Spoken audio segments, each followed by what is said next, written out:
third psalm, since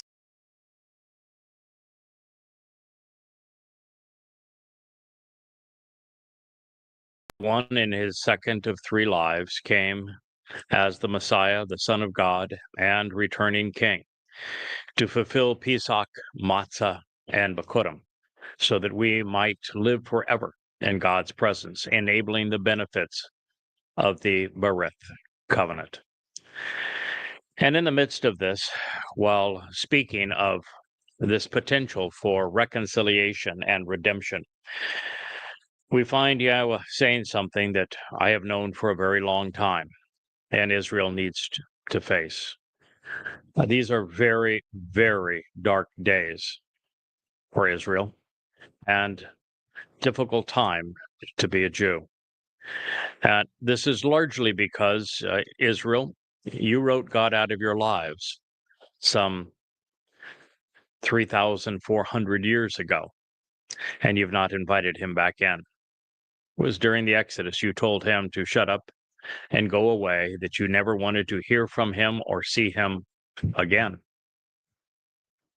And by the time you had antagonized both him and Moshe throughout the long 40 years of the Exodus, and then became a nation under Dod only to rebel against him and continually against God, that by the time of the prophet Hosea, Yahweh announced his divorce, saying he couldn't take you any longer, that it was just over. He could not deal with the antagonistic attitude, the quarrelsome nature of the Jewish people any longer.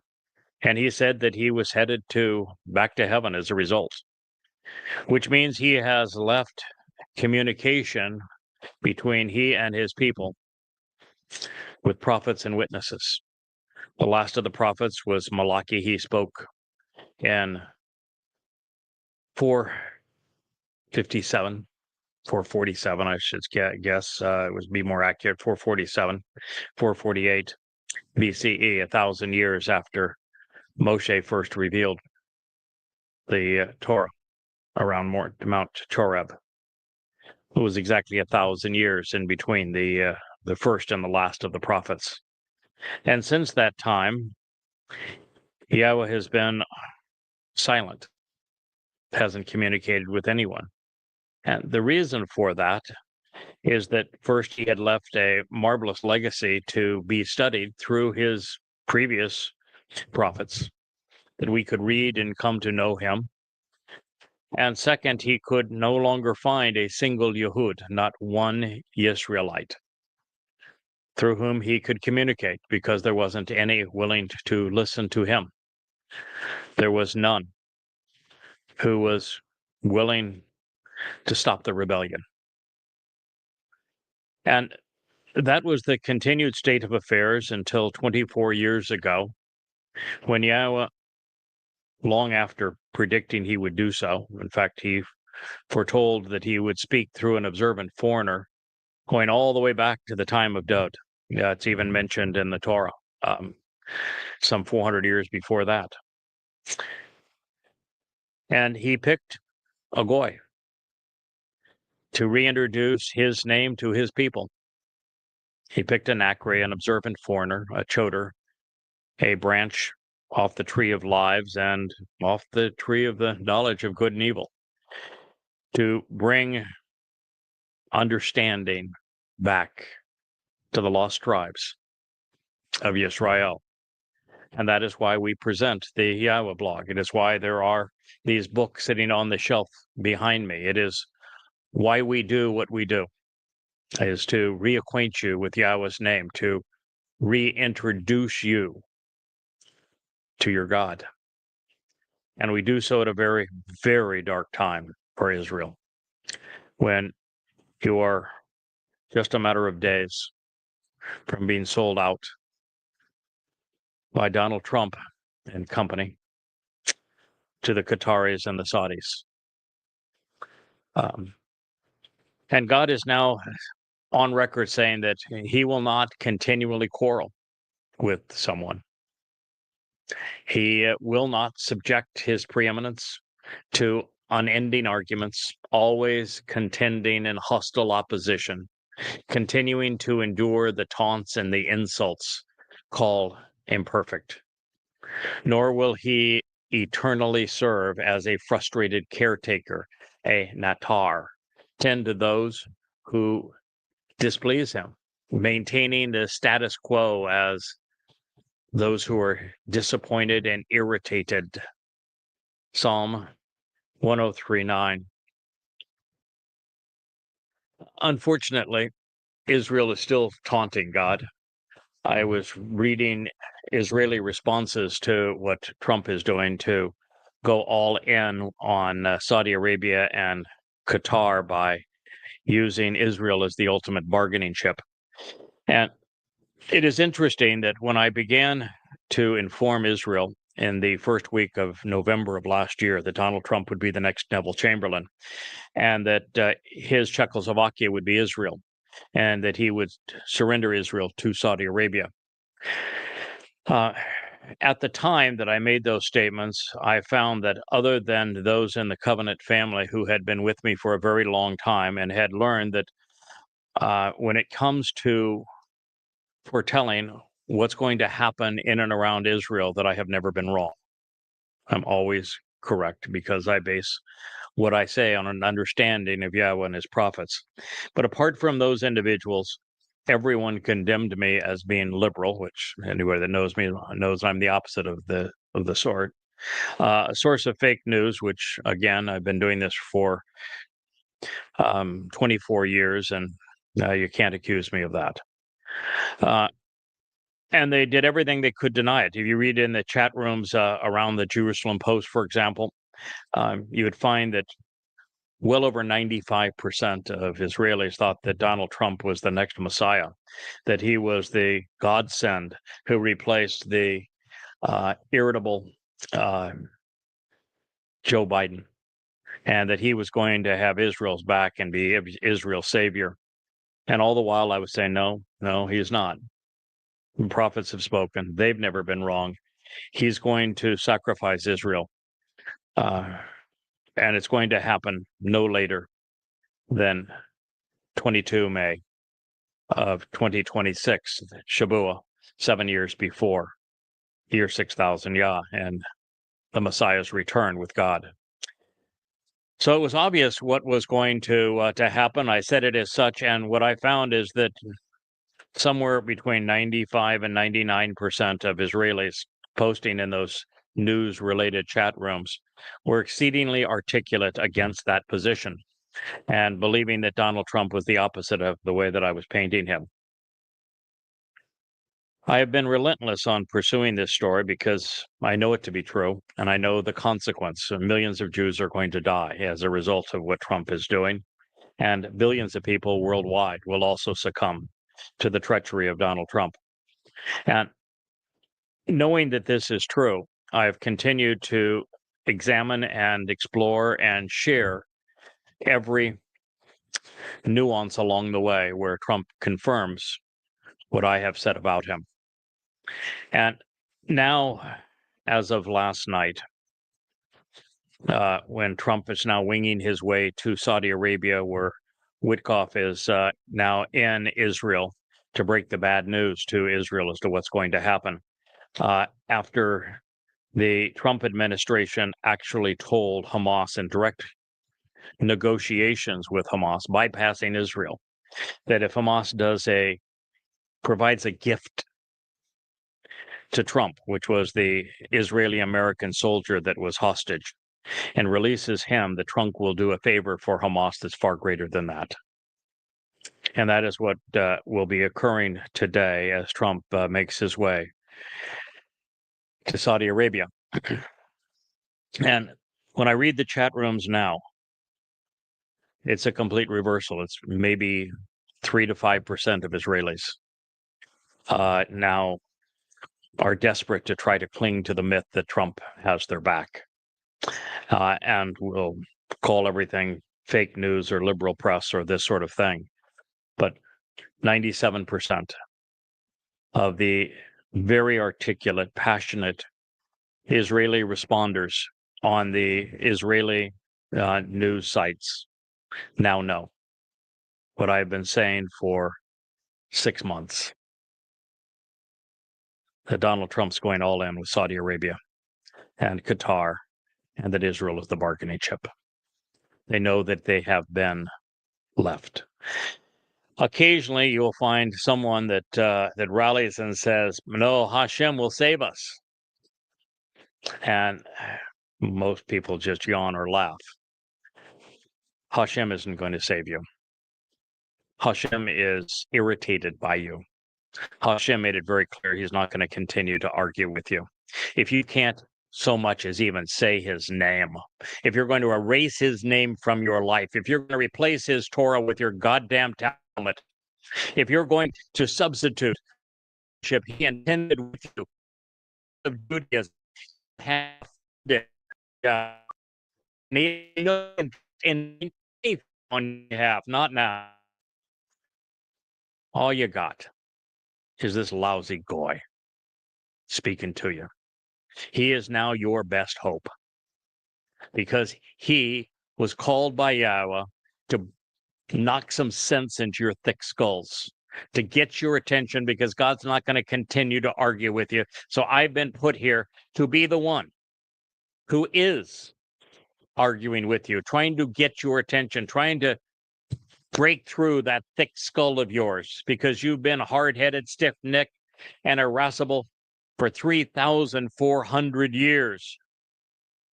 Now, God hasn't forgotten you, but he's not going to speak directly to you. He is not going to help you. He's not going to do anything for you until some of you, more of you, get your head out of the gutter. It's a simple truth. And he has arranged it to be a bitter pill for you, to be embarrassing for you, because hundreds upon hundreds of prophecies present God's approach to you now as coming through a goy, the Nakri, the observant foreigner, the man who comes out of Edom to save many Israelis.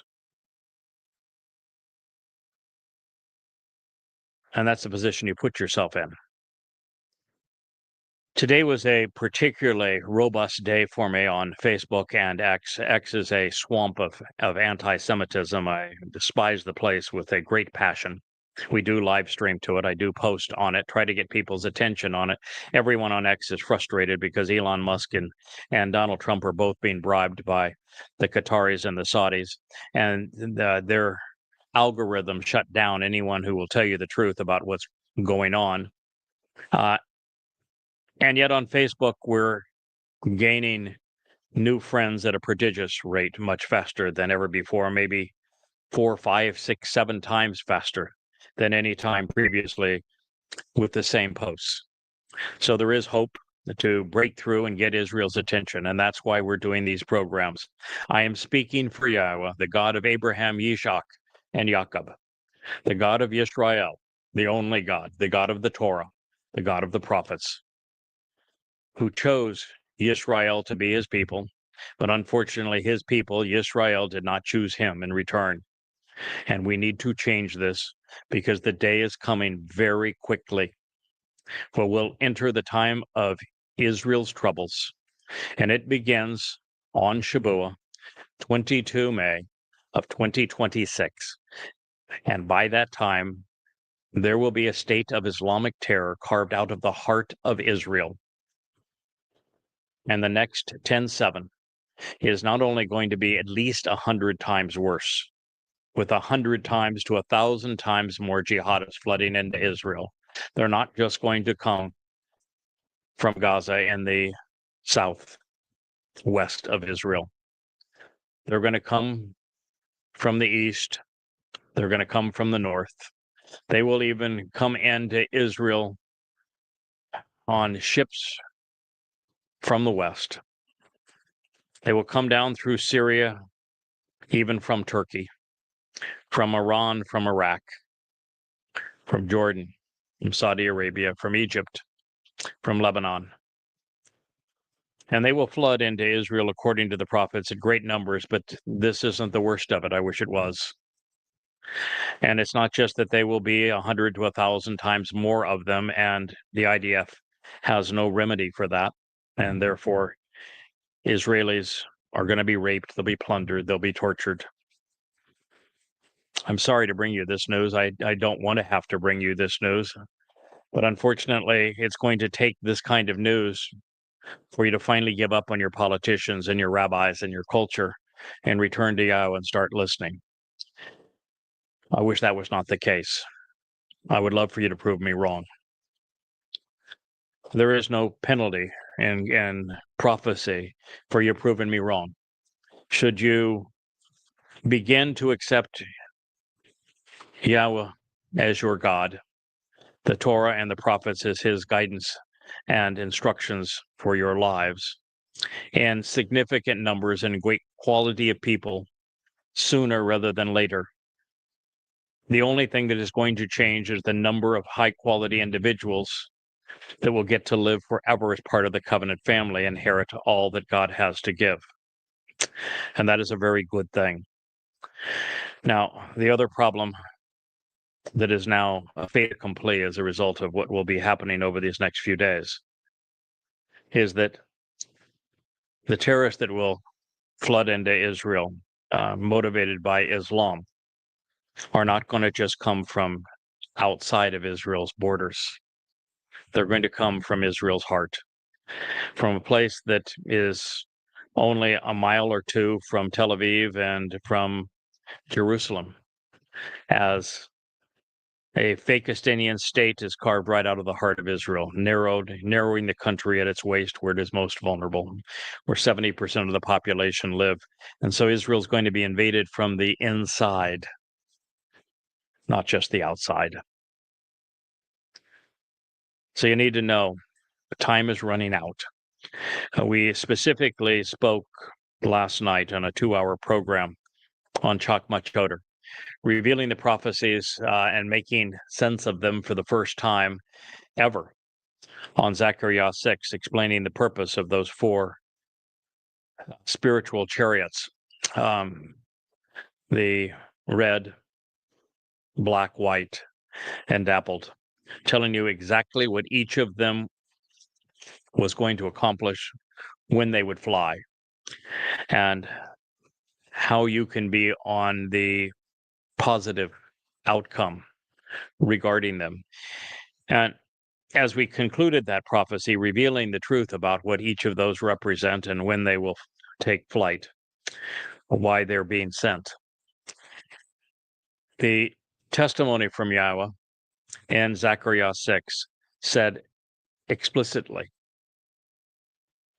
that those who are redeemed, those who are brought back to Israel as part of this final Yatsa, Exodus, from the 3 influences of Babylon, the geographic, which is the Middle East, the Islamic Middle East, political, which is the United States, and religious, which is the Roman Catholic Church and Christianity. That as you are brought out of these places and brought back to Israel to benefit from the sacrifice of the red heifer, who is not a girly cow, but man. He is the man from Edom. He is the Chodar. He is the Nakri, who was sacrificed on behalf of this mortal remnant of Israel. It says that those who are returned will come by Yada Yah.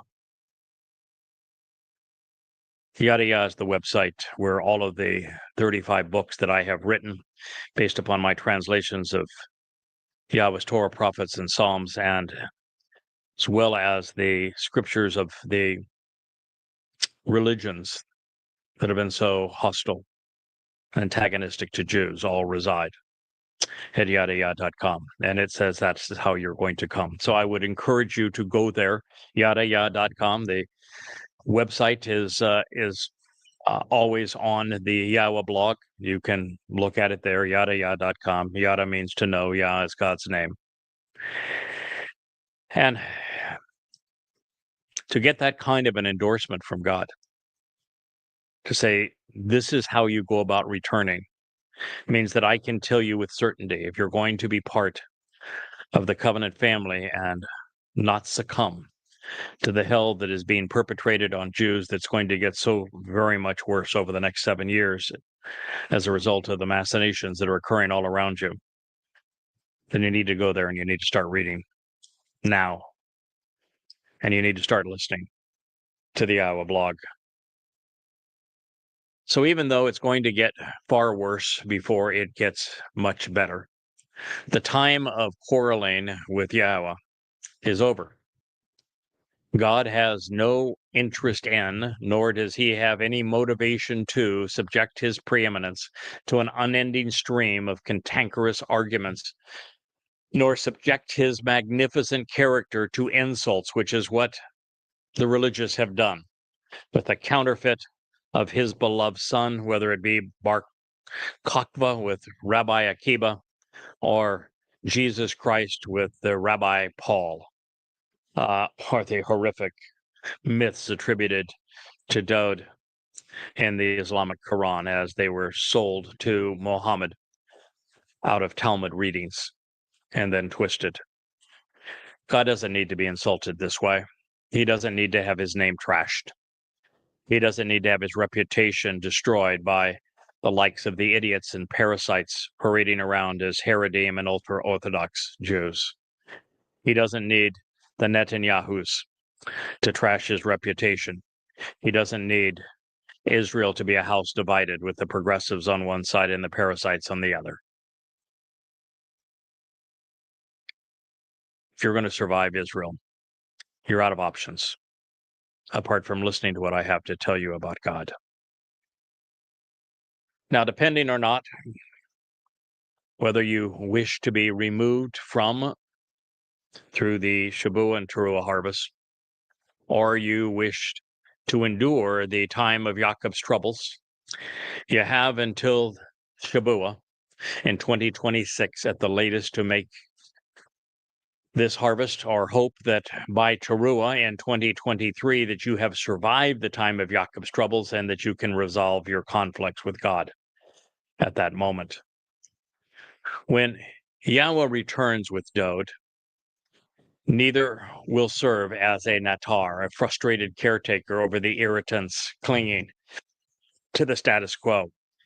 That is the purpose of the 4 chariots. You see, the red chariot is the man from Edom, this Adamah Parah, this bloody red man of the earth who is productive. He's the one staying in Jerusalem because he's laying down his life to prepare the adulterous woman of Israel for Dawud's return. The black chariot is going after to end the lives of overtly religious and overtly political Jews. Those Jews who have no hope of ever listening to Yahweh, ever embracing his name, ever returning to him, ever stopping being religious and political, and coming to rely upon him. Their lives will be truncated at that moment. The white chariot is designed to return every potentially receptive Yehudim and Israelite the world over, based upon their DNA, whether they know they're Jewish or not, but based upon their DNA, every non-overtly religious and political, non-conspiratorial, non-anti-Semitic Jew in the world at that moment will be brought back to Israel, to a place where they can stand along the rise of the Mount of Olives and witness the grand spectacle that Eliah will be orchestrating over the body of the sacrificial victim of the Adamah Parah. There will be a dappled chariot, a spiritual chariot, that then will go and procure the Goyim, who are not religious, who are not political, who are not conspiratorial, who are not anti-Semitic, who have never misled anyone, whose aptitude and attitudes are useful to be the workers of the millennial Shabbat. And that would comprise those 4 spiritual chariots. So you need to know This is your future should you not choose to join us now. Beyond the fact that you will be part of the Teruah harvest, well, even before that, the Shabuah harvest, if you respond now and accept Dod's sacrifice, fulfilling Passover, unyeasted bread, and firstborn children in year 4000 Yah, 33 CE.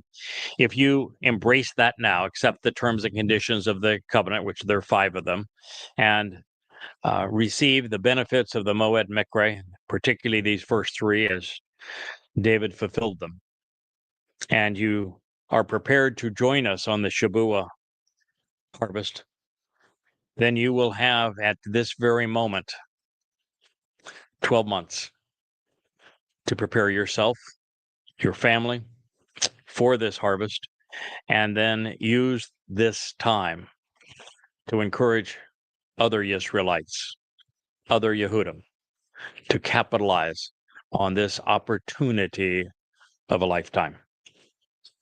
That is what we're offering you.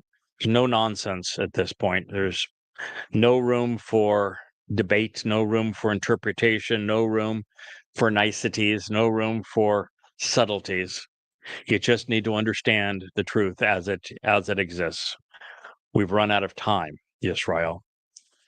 I have 12 months to salvage as many Yisraelite and Yehudim souls, along with the Goyim who are listening to this message, who want to embrace Israel's right to exist, who are willing to accept Yahweh as God and Dod as the Messiah and his son.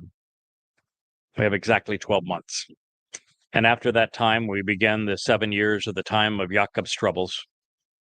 And I will return during that period.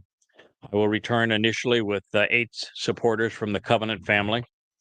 And we will do everything we can in the next 3.5 years to get your attention during very difficult times.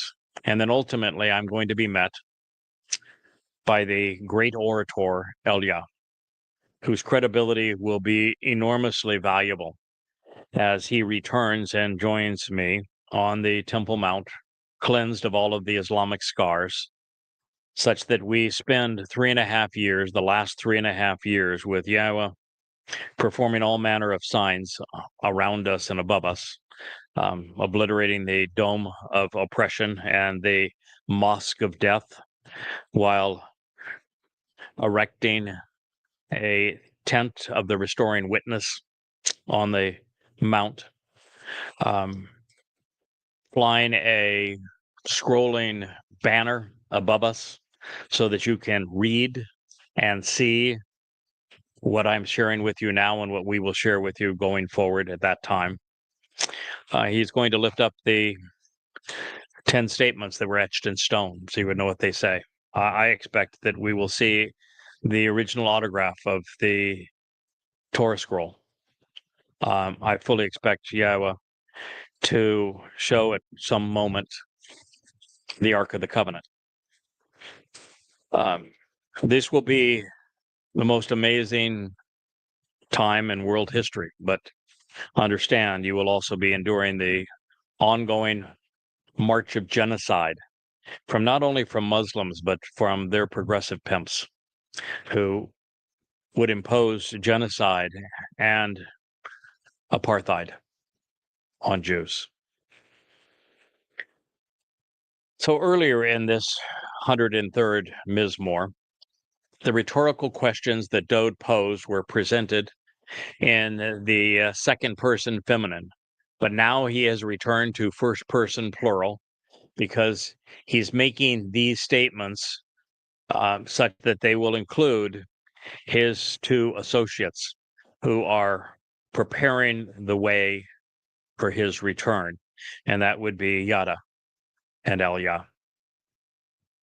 It is not according to, it is not based upon or consistent with the ways we are misled and misleading, incurring guilt, that he acts and engages with us, nor according to our errant thinking, erroneous statements, or invalid religious opinions, out of twisting the truth with our inaccurate beliefs and based upon our perversions that he will deal with us.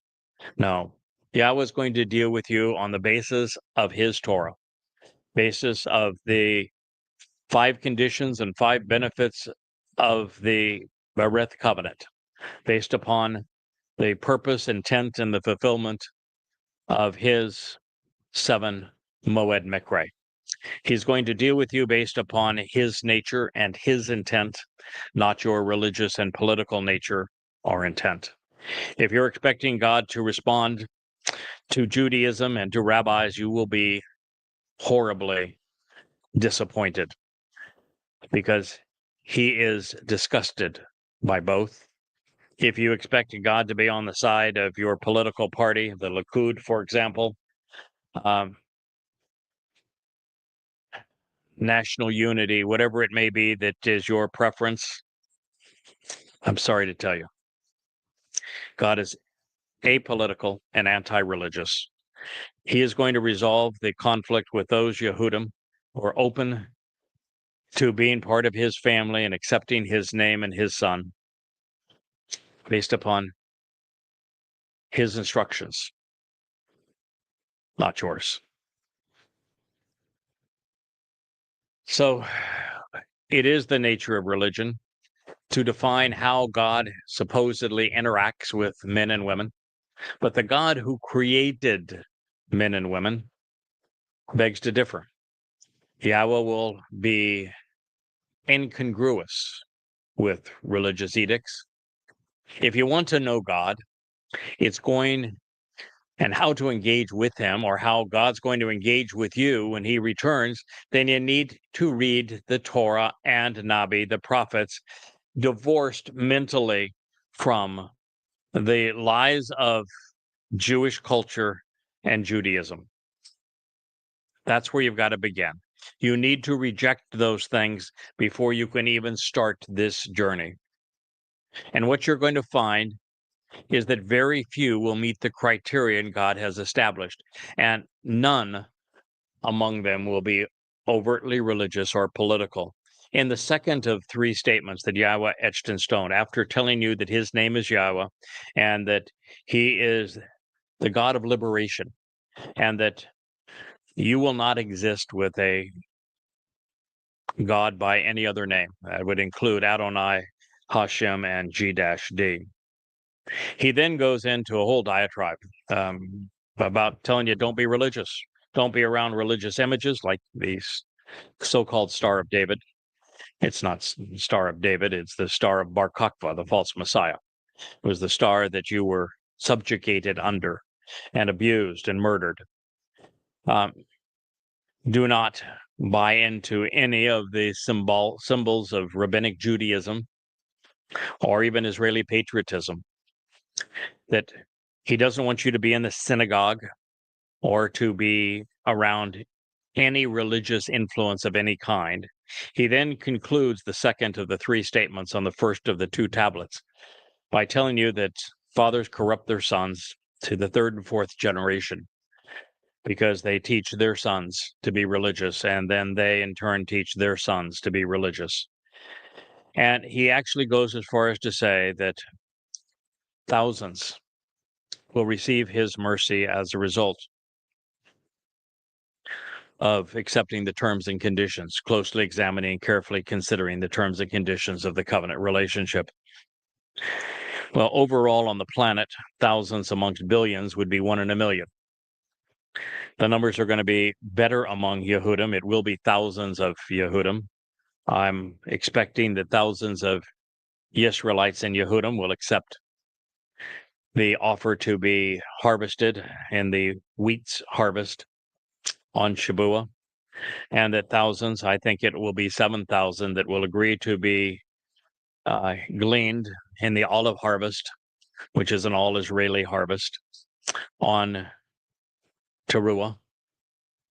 And I expect there to be many thousands of Israelites gathered in Jerusalem on the Shabbat of Teruah, the 24th of September of 2033, year 6000 Yah, to receive the benefit of what Yahweh, Elia, and I do on behalf of Yisrael and this surviving remnant of God's people by way of the sacrifice of the Adamah Parah, the red heifer. So that is your future, should you choose to participate in it. So there is something marvelous being suggested.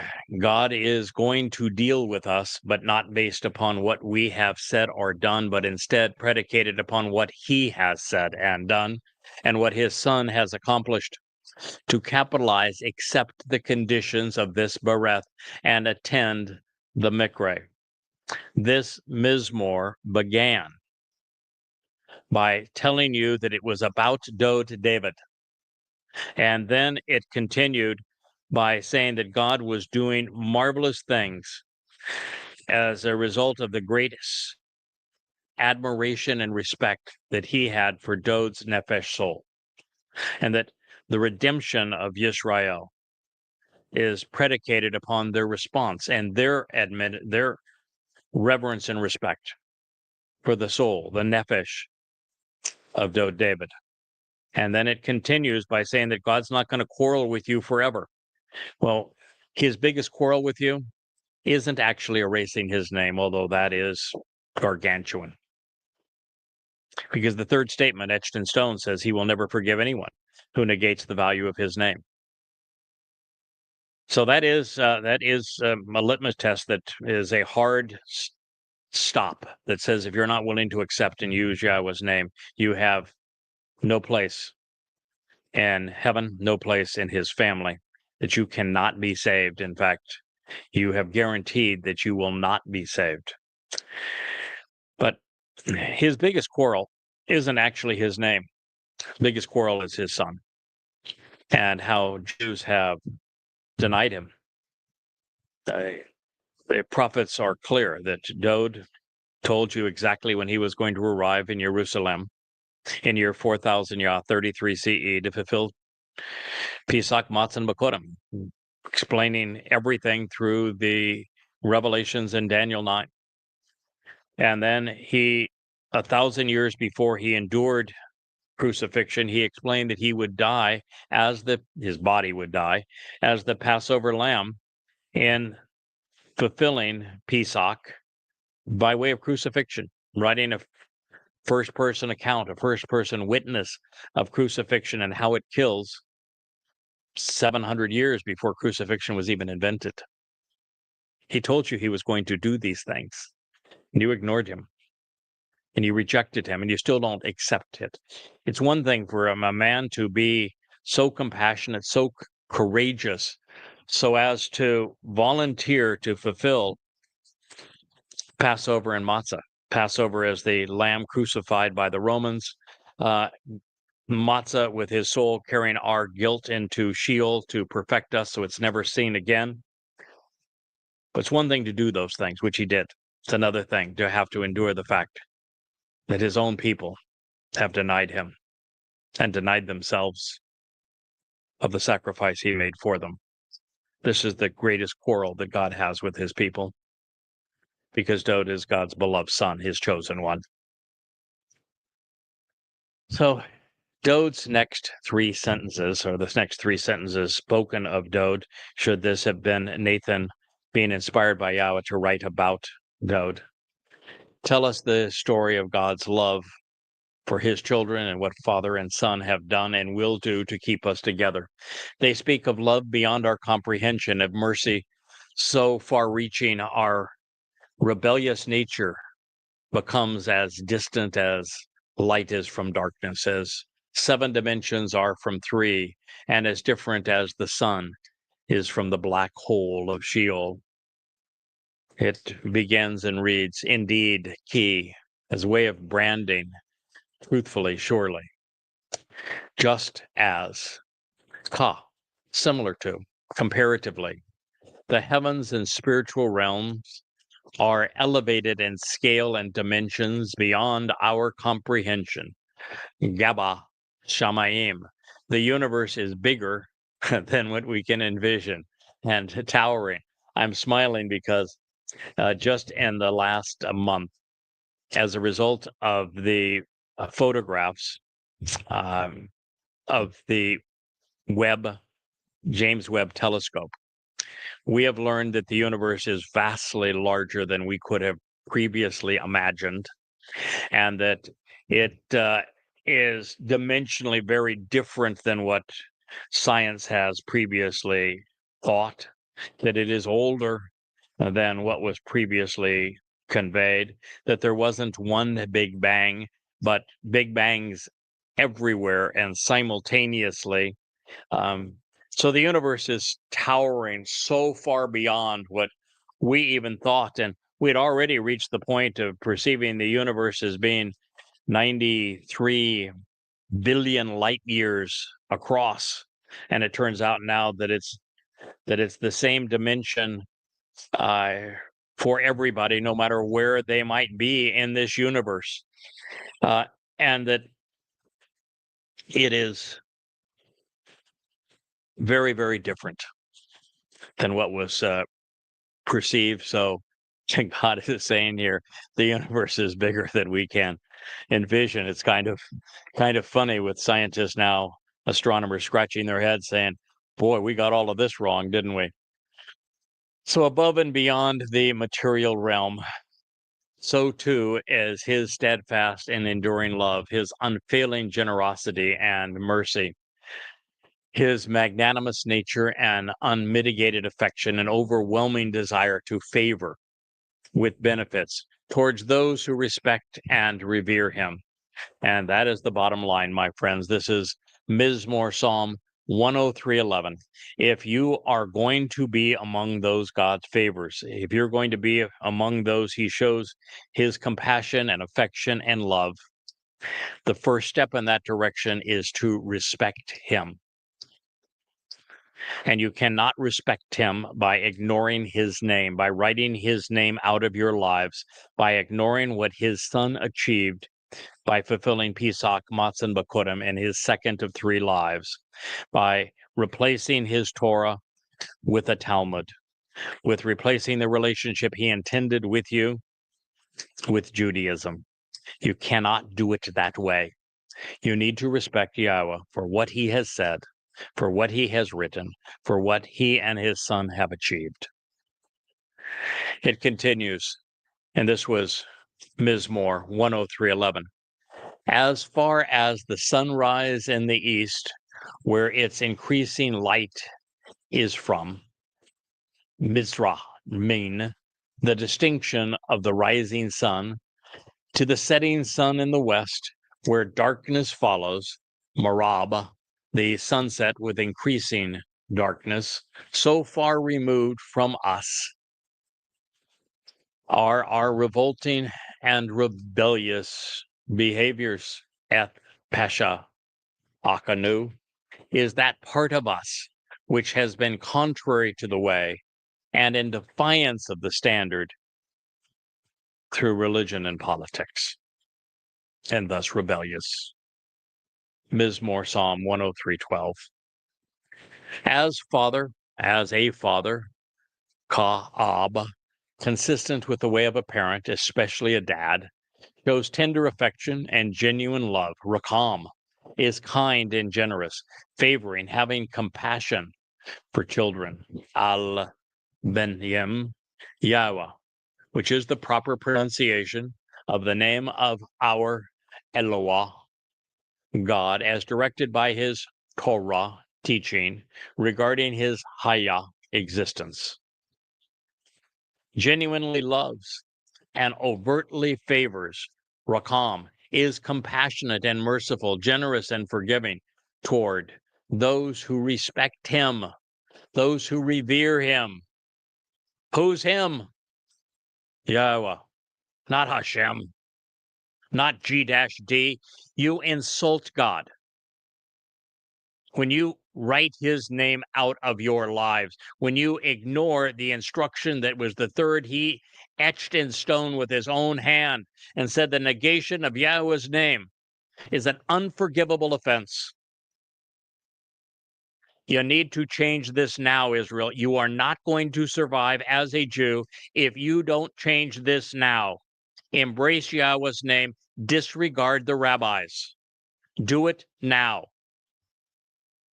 Mizmor, lyrics to be sung, 103:13. Here and elsewhere, Dode insinuates that he was cognizant that there were dimensions beyond his frame of reference, and that the spiritual realm was 4 dimensions beyond the 3 dimensions that we experience. His perspective on light and dimensions goes a long way to explain who we are in relationship to God now and what God is offering to do for us to mitigate our differences so that we become more like him. When Yahweh told Dode that he is going to return as brilliant as the sun, which means that he is going to be hugely empowered upon his return, just as E equals mc squared, and energy is vastly greater than matter. The best way to resolve the darkness in our lives is to recognize that God wants to turn us into light, and that we forego the darkness that is religion. Well, Yahweh's mashal are presented as parental advice, and they're written by Dode. Yahweh is typically referenced by name or referenced as Elohim, God. But here he is presented as our Father, because it best describes the kind of love and the kind of relationship, the kind of guidance, the kind of uplifting and support that Yahweh is offering to those who come to him, who reach up their hand to grasp his, who accept him as their Father and allow him to protect us, to enrich us, to support us, to teach us, to empower us, to enable us. And of course, this Mizmor, the 103rd Psalm, is about Yahweh's great love and respect for Dode, his beloved son, whom he relates to as a father. 3 times, Yahweh tells us that Dode is his son and that he is his father. And yet in Rabbinic Judaism, they deny that God can have a son. And yet Yahweh says 3 times, I'm his father, he's my son. Never says this of pretend son of God, Jesus, but he says it 3 times regarding Dode. By the way, he never refers to pretend Jesus as a Messiah or a Christ either, but he calls Dode his Messiah 3 times as well. Oh, by the way, how many lives did Dode live, or will Dode live by the time that he returns 8 years from now? 3. 1 in year 3000 Yah, the next 1,000 years later in year 4000 Yah, and the next 2,000 years after that in year 6,000 Yah. 3,000 Yah, 4,000 Yah, 6,000 Yah, all right on the dime, or shekel, as it might be. It is about God having a son, a chosen son, a Bakor, a firstborn son, and him using Pesach, Matzah, and Bakurim, firstborn children, with Dode becoming the first to benefit from firstborn children by having fulfilled Pesach and Matzah and extending our lives as a result of his sacrifice as the Son with his corporeal body on Pesach, so that his nephesh soul could carry our guilt into Sheol, just as this psalm proclaims, so that we could be perfected. Immortal and perfected equals adoption into God's covenant family, where Yahweh enriches and empowers us consistent with the covenant's benefits. Now, one of the many reasons that Yahweh is so proud of Dode, and he is, indeed, he's enamored with him, is because he was one of us, a mere mortal, a man who figured it out. And if he could, we can. I did. You can. Now, especially since father and son shared how this was possible, and they even enabled us to follow in Dode's footsteps. They told us all about what he was going to do and then has subsequently done, so we could benefit. It is the story of father and son, That's why he called you the children of Israel. He wants you to be part of his family. But to do this, you have to respect him as your father. You have to embrace him by name. You have to come to him through the Bereth covenant by way of the Moed Mikre invitations to meet as they were fulfilled by father and son. I'm often told by those who are too preoccupied or lazy to search for Yahweh through his words that they would have responded even more positively had God done for them what he did for Noah or Abraham or Moshe, the children of Israel, even for Dod, when he felled the giant with a single stone. My reply is always the same. We have been offered far more than any of them. We have access to the eternity and the entirety of the Torah, Nabiim, Wa Mizmor, along with the tools to translate and study Yah's testimony. We have the advantage of seeing the entire spectrum of history, from creation to the birth pangs preceding the time of Jacob's troubles. And we can therefore compare what Yah said to what has occurred and thereby prove his existence and validate his inspiration because of the precise nature of these prophecies that he shared with us and how they have all been fulfilled exactly as he has proclaimed. God proves his existence through them. He proves his inspiration of these words that I'm sharing with you through them. You know, this is a Mizmor that was scribed in 1000 BCE about events that would take place in 32 CE. And we have copies of it amongst the Dead Sea Scrolls, scribed in the 1st, 2nd, and 3rd century BCE, hundreds of years before their actual fulfillment. Proof positive that God exists, that Dod did these things, and that we can rely upon them. He continues, it is certain, without any question, he is cognizant of, he's Yada.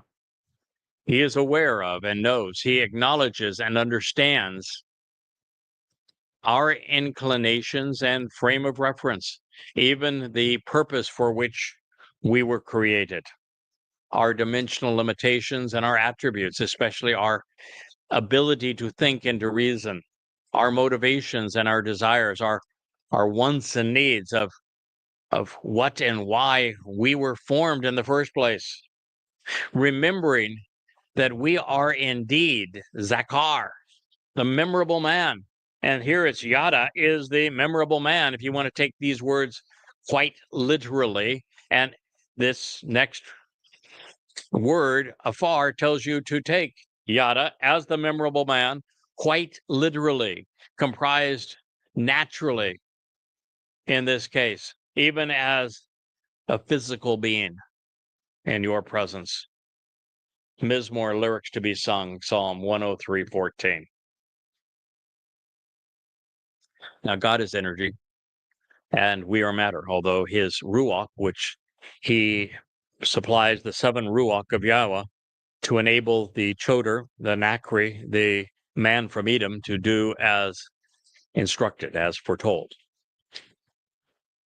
And so for us to benefit from a relationship with Yahweh, to live in his presence, it is incumbent upon Yahweh to do as he has promised through the covenant and to empower and enrich us, taking us from our limitations of physical bodies trapped in time as they are and disintegrating over time to energy-based beings. And the conveyance of our personality, our attributes, our every aspect of what makes us unique and special is all tied to the conveyance of and the upgrade of our nefesh soul. It is our souls that are the beneficiaries of everything that Yahweh is offering and providing.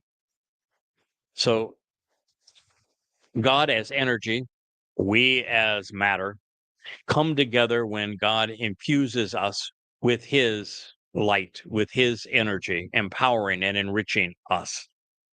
And should we be surprised that this is he's capable of doing this?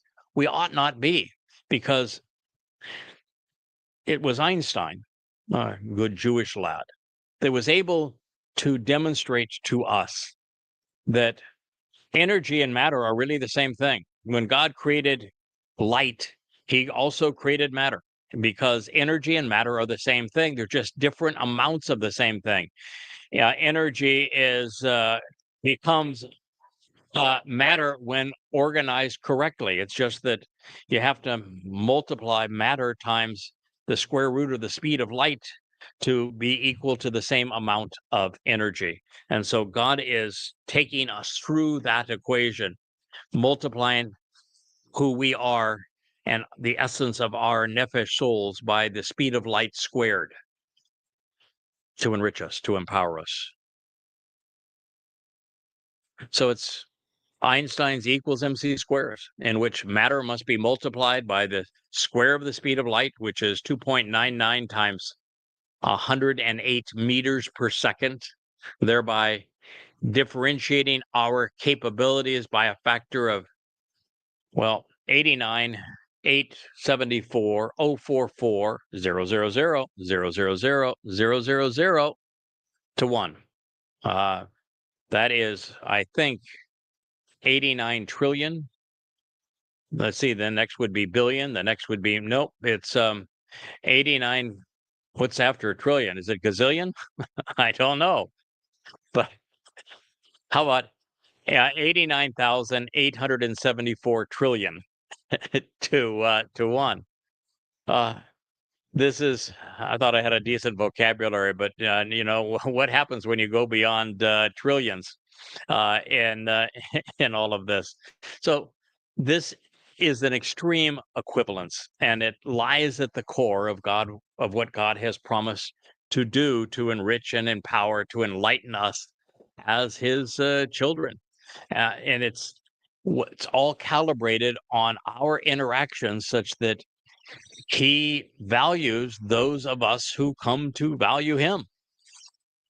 And well, will determine who's in that white chariot, who comes back to Yisrael, who receives the benefit of the Adamah Parah, the sacrifice of the red heifer, who will be part of that Shabua harvest, who will join the benefited of the Israelites during the Teruah ingathering. This is what is being offered to us. We become a stream of light from earth to the heavens as we benefit from this transition. So with these insights shared for our enrichment, we are now confronted with something quite remarkable. Just as Dode, and I'll stop here just for a second. Occasionally we have a very loud truck with horrible gearing. This is a very primitive island that we live on. I enjoy the primitive nature of the island, but they haven't yet invented a truck on this island that's capable of operating at decibel levels that don't pierce the ear, and we just had one that went through. So occasionally our idyllic existence in paradise is pierced by the incompetence of what we have to endure. So with these insights now shared for our enrichment, we are confronted with something quite remarkable.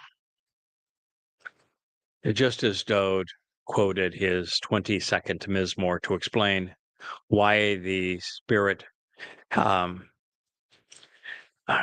Yahweh had to abandon him, the Spirit actually went with him, but why Yahweh had to separate himself from him for his nephesh and the ruach to carry our guilt and to take it into Sheol with the spirit of Yahweh protecting Dod's Nefesh and then releasing him from Sheol.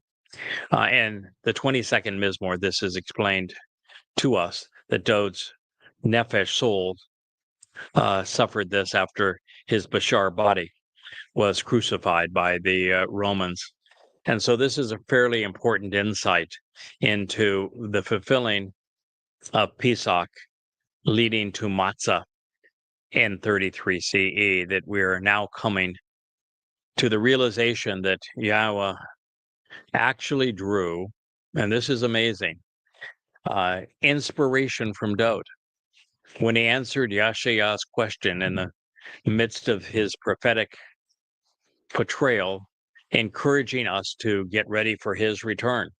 Now, I say this specifically because Yahweh paraphrased Psalm 103, 15 through 16, in the midst of what is now Yashaya 40, when providing a comparison between the fleeting nature of man's accomplishments with the enduring character of his word. And this is actually surprisingly common. What we have recently found is that Dod's depiction of the Choder, and particular his Chakma, his Bien, his Gabora, his Bin Yata, were all presented in a mashal that Dode wrote sometime prior to year 3000 Yah, and that it was 350 years later, it was picked up by Yashaya in the 11th chapter of Isaiah. So we find Isaiah very often being inspired by the things that Dode wrote or were written about Dode. And this is one of those examples. So while we do not know if Yashaya quoted from Dode's Mizmor in recognition that Yahweh had inspired them both, or if the repetition found in Yashaya 40 is the result of Yahweh inspiring his prophet to reaffirm the lyrics ascribed to his beloved son, and that it had been written 300 years earlier. Yahweh clearly quoted this Mizmor about Dode. And if the lyrics of Dode's songs are good enough for God, well, they're certainly sufficient for us. So let me share this with you. We've reached the hour point in our program, so we are nearing the conclusion of this episode 5 of the Voice, and we will move inside. I want to share with you later today the very, very sad news regarding the United States and Israel relative to the sacrifice of God's people and his land to the Muslims that have sought their destruction. So this is an exceedingly sad time, but I need to take the time to advise Jews in Israel of what's happening and why.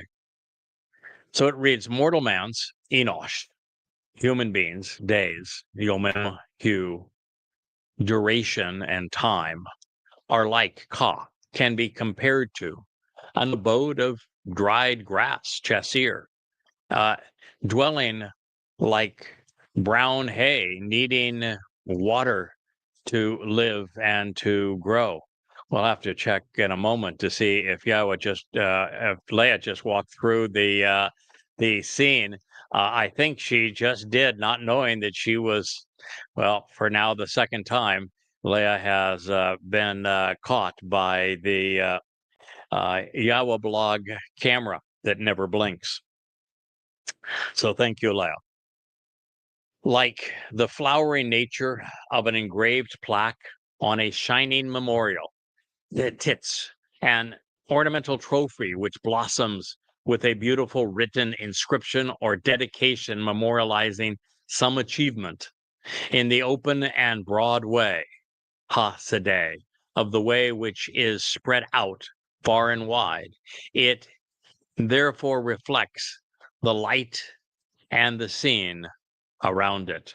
Ken Yaretz, it can give the impression of being brilliant and even flourish for a while, blossoming so as to appear awesome and grand, glistening like the reflection in a mirror. Yet truthfully, when the Spirit, the Ruach of Yahweh, passes over it, then it is no more. And its place is no longer recognizable or remembered. Mizmor lyrics to be sung, Psalm 103:16. Humans have this tendency to memorialize their perceived greatness, or their sacrifices. You look at Washington, D.C., and there's a shrine to Abraham Lincoln, a temple to Thomas Jefferson, an obelisk to George Washington. There is a memorial wall to those who died making a bad situation worse because their government led them astray in Vietnam. There is tombstones in Arlington. There are great monuments to, for example, the Dome of the Hopi print, that ugly boil on the Temple Mount is a trophy to Islam's conquest of Israel following Muhammad's death. I have posies, and I think the Miss Leah walked back through her scene. She has a garden below us.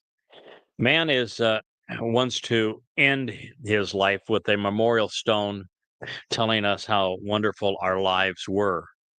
And what Yah was saying is that you can write anything you want to about yourselves. You can build any kind of shrine that you think is sanctimonious. You can do whatever you damn well please. But when my Spirit is poured out over all humankind to determine who stays and who goes, those who have credited their lives with greatness independent of me will be nothing. That if you wish to transform your feeble earthly existence, your mortal existence in flesh, to something that is enduring, that can travel through the universe, that is genuinely worthwhile and capable of transcending time and space, then rather than trying to aggrandize your own mortal existence here and now, the flower blew off the table. We have trade winds here in the Virgin Islands, and it's what makes life enjoyable here. But they also are unkind to things that are unsecured on tabletops.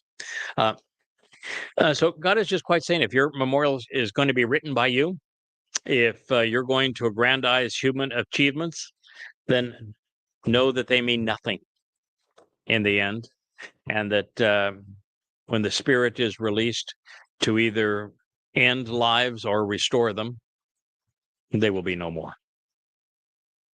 There will be no trace of government, of religion.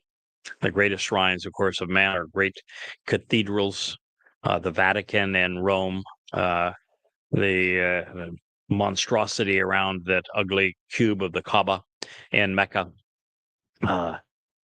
It's man's shrines that God says, nah, I'm sorry.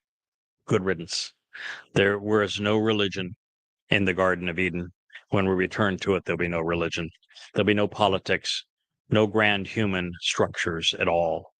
Our greatness is going to be in our relationship with our God. So I thank you for listening. This has been a special edition of the Yahweh blog here from the blustery Ocean studio. We even got a little rain in the beginning of this program, and a little opportunity to see Leah walk through the scene a couple of times, as we're kind of at the confluence of pathways here in our Ocean studio. Pool on one side, the Leah Gardens on the other. Main